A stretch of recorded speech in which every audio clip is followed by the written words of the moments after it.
Happy Halloween, guys. It's Jay, and today we're taking a look at Here They Lie, the best horror experience for the PlayStation VR not named Rush of Blood. As always, be sure to keep an eye out on the lower right-hand side of the screen for any spoilers, along with the time that you need to skip to get past the spoiler. And let's get to it.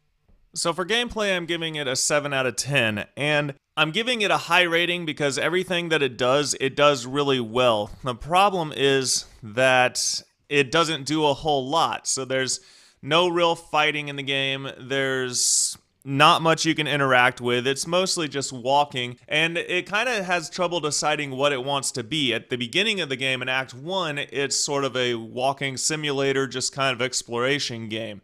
And then in Act 2, it changes and becomes more of a stealth game. Then Act 3 gets really weird, and it's more of a moral choices slash observation game, back to the walking simulator again. And then from that point forward, it just gets hard to describe. So I enjoyed it. Everything was fun, and the controls are excellent. They all work really well. I had one major complaint with the controls though, and that there was no Iron Man mode in it for the people who don't get motion sick. The way the controls work is the left stick moves you around and the right stick turns you. The problem is that there's only two settings to the right stick. Right stick either uses what I call the blink method, where your screen kind of blinks and then it comes back and you've changed directions. And then the other option is normal controls, where you push to the right and your character turns smoothly to the right.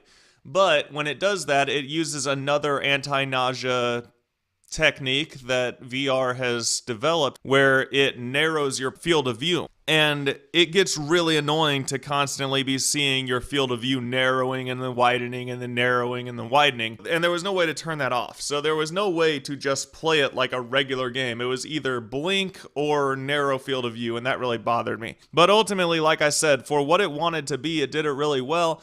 It's a minimalistic game, but what is there is pretty nice.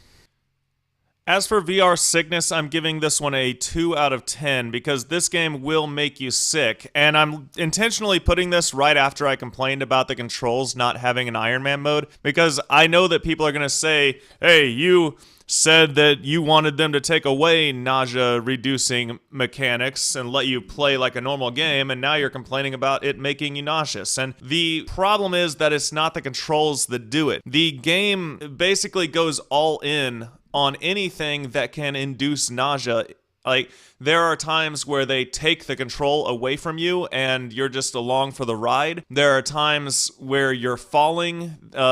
Changes in elevation have had a big impact on people's nausea and VR sickness. And then there's times where, like, the walls will warp and wave and twist around you and all kinds of stuff. Like, the kind of stuff that would make people sick and normally. Like, there's people who have difficulty going through, like, carnival fun houses where the rooms rotate and there's crazy mirrors that give it a warped effect and stuff like that. There's already people who have trouble doing that. On top of that, there's people who have trouble in VR just in general, and they're taking both of those things and putting them together, and the end result is something that has become almost notorious for making people sick. And while I personally did not get sick playing it, I have read a lot of reviews and heard a lot of testimonials, as well as witnessing every single friend I've had play this. I've had probably 4 people play this at my house. All of them got sick. So this is something that you want to make sure you have the stomach for. You want to make sure you get your VR legs before trying to play this game. If you play this as your first VR experience, there's a good chance that you're going to come away from it thinking that VR isn't for you and regretting the purchase in the first place. As for graphics, I'm again giving this a low score. I'm going to give it a 4 out of 10 for graphics. The big problem I had with the graphics is that it was very blurry. It's not that I had my headset out of focus. There's a lot of games that I think are very clear. I love how Batman looks, Loading Human looked just fine, things like that. But there's a couple of things that I've noticed. One of the things I've noticed in VR is that the screen door effect and just that foggy look that VR gets is more prominent when you're looking at dull colors like blacks or grays, stuff like that. And Here They Lie is 99% black and white. It's the only shades of color that they use for the game is the only shade of color that they should try to avoid using because it makes the screen door effect far more prominent. Like, there are plenty of times where I'm trying to look at something, and I was only able to play this game for about an hour at a time because I would get a headache because I would keep trying to focus on something and really straining to make out any detail in certain parts, and I just couldn't do it. And that's something that I've only noticed in Here They Lie. And some people, like, I'm not the only one. Some people have gotten online and talked about the blurry nature of the game, and they're trying to pretend like it was done intentionally, like it adds to the ambiance of the game to not quite be able to see anything. Kind of like that Mitch Hedberg joke where he's like, I think Bigfoot is blurry. It's not the cameraman's fault. He's just this large, out-of-focus monster roaming the countryside, and that's extra scary to me. But to me, being out of focus wasn't extra scary, it was extra aggravating, and it gave me a headache. So the graphics, I'm giving a very low score. Maybe the PlayStation Pro will be able to make this a little better. I plan on getting the Pro, and when I do, I'm probably going to try this game again just to see the difference, hoping that there is a difference and maybe I can play through it the way it was designed to be played. Yeah, it's not enough for me not to suggest the game, but it is something that you should be aware of going in. The graphics are kind of hard to look at times.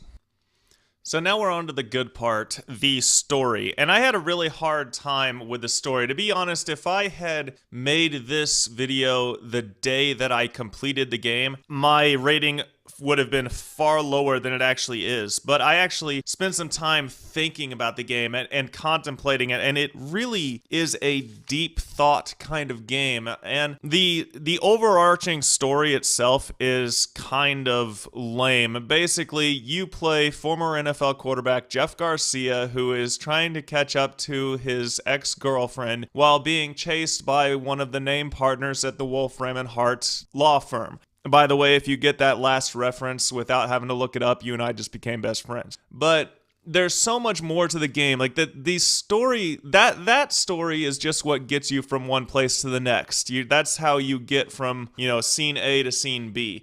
But what happens in the scenes is really the story of the game, and everything is very symbolic. And I thought of several ways to try and describe this game. It was very hard for me to figure out how I was going to describe it in the video. I thought maybe it's like vacationing in the mind of a serial killer. It's taking you through the different stages of hell. It's witnessing someone delving deeper and deeper into madness. It's what you'd get if you combined a Creed video with a Lady Gaga video, walking through an Edgar Allan Poe poem. But ultimately, I think the way that I can best describe this is it's a 4-hour-long Rorschach test. And the reason I say that is because everything in the game appears random at first.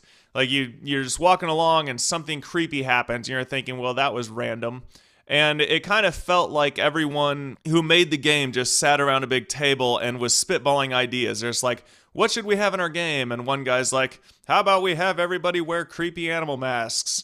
And then someone else is like, hey, let's have hammerhead sharks swimming through the air above you. And someone else is like, hey, we could have like doors that run away from you as you get closer to them. And let's have a giant fire demon in a business suit chasing after you and all this stuff. And then they're like, yeah, that all sounds creepy. All right, let's put it in the game and we're done. It just seemed like it didn't have a story, but the more I thought about it, the more I realized that that's the genius of the game. Just like a Rorschach test, where you could look at it and it's just a random blob of ink on a paper, but you show it to 10 different people, and each of those 10 different people is going to see something different. Just like if 10 different people play through Here They Lie and tell you what they think happened, you're going to get 10 different explanations for what happened, and each one of them is going to make sense.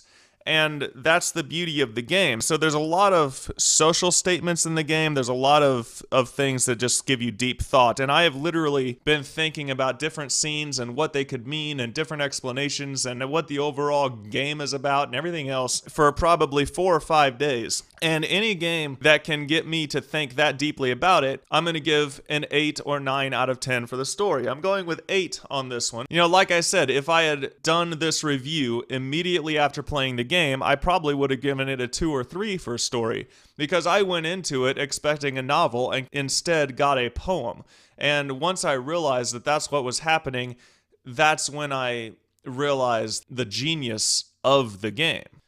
So bottom line, I'm giving this one a 7 out of 10. I think it could have been better if they had altered the control scheme even just slightly, just add in a regular Iron Man control mode. It desperately needed to be more clear in terms of the graphic quality. And as much as I did love the story and I did love the vagueness of everything that happened, it could have survived having just a little bit more fleshed out, actually made clear to you. I do believe that it is fully worth $20. If everyone who has a PSVR should have this game. That's my opinion of it.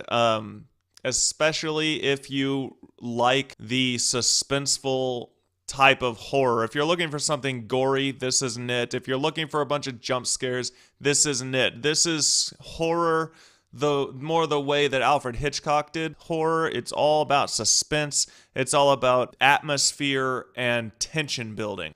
So thanks for listening and watching. I hope you enjoyed the video. Be sure to subscribe so you don't miss out on future content, and let me know what you'd like to see me review in the future. And goodbye.